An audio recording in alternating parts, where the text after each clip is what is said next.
সব্যসাচী দত্ত অত্যন্ত জনপ্রিয় নেতা ছিলেন বিধাননগরে, মানে তার দাপট প্রশ্নাতীত। কিন্তু তাকে কাল রাত্রে গ্রেপ্তার করে পুলিশ, এবং তাকে যখন আজকে মানে পুলিশের থানা থেকে বের করে নিয়ে যাওয়া হয়, মানুষ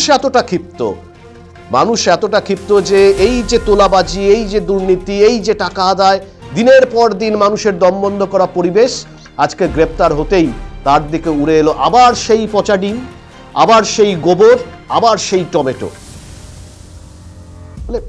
এই যে জনরোষের থেকে নিষ্কৃতি নেই, আর একজনের কাঁধেও বোধহয় মানে গ্রেপ্তারির খাড়া নেমে আসছে, যার গান আপনারা একটা সময় খুব জনপ্রিয় ছিল। দূরের বলাকা তার প্রথম ক্যাসেট ছিল। আমি বলছি, নিশ্চয়ই বুঝতে পারছেন, বিশিষ্ট সঙ্গীত শিল্পী এবং রাজ্যের প্রাক্তন মন্ত্রী এবং মমতা বন্দ্যোপাধ্যায়ের কার্যত ছায়াসঙ্গী ইন্দ্রনীল সেন। এই ইন্দ্রনীল সেন এবং তার স্ত্রীর বিরুদ্ধে যেটা অভিযোগ করে মানে বউবাজার থানায় জমা পড়েছে, সেটা হচ্ছে ইউনেস্কোর নাম করে পুজোর সময় তার কোম্পানি বিভিন্ন পুজো কমিটির কাছ থেকে অনৈতিকভাবে কোটি কোটি টাকা আত্মসাৎ করেছে, জমা পড়েছে।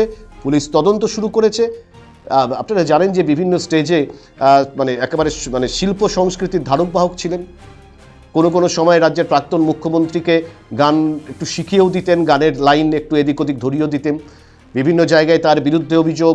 এর আগেও মুখ্যমন্ত্রী শুভেন্দু অধিকারীর কাছে অভিযোগ জানিয়েছেন একাধিক শিল্পী, যে রাজ্য সরকার তাদেরকে যে টাকা দিত বিভিন্ন সঙ্গীত মেলা বা অনুষ্ঠানে গান করবার জন্য বা অন্যান্য কার্যক্রম করবার জন্য, সেখান থেকেও কাটপানি দিতে হতো তৎকালীন মন্ত্রী ইন্দ্রনীল সেনকে।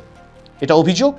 এই অভিযোগের বিষয়ে ইতিমধ্যেই বউবাজার থানায় অভিযোগ জমা পড়েছে এবং তদন্ত শুরু করেছে পুলিশ। এখন দেখা যাক আগামী দিনে ইন্দ্রনীল সেনের সুরেলা কণ্ঠ কতটা আমাদের কানে এসে পৌঁছয়, রাজ্যবাসীর কানে এসে পৌঁছায়, বা আদৌ পৌঁছবে কিনা, নাকি গারদের অন্দরমহলে সেই সুর হারিয়ে যাবে, সেই হারানো সুর সেটা হয়ে যাবে। তার জন্য অপেক্ষা করতে হবে আরও বেশ কিছুটা দিন।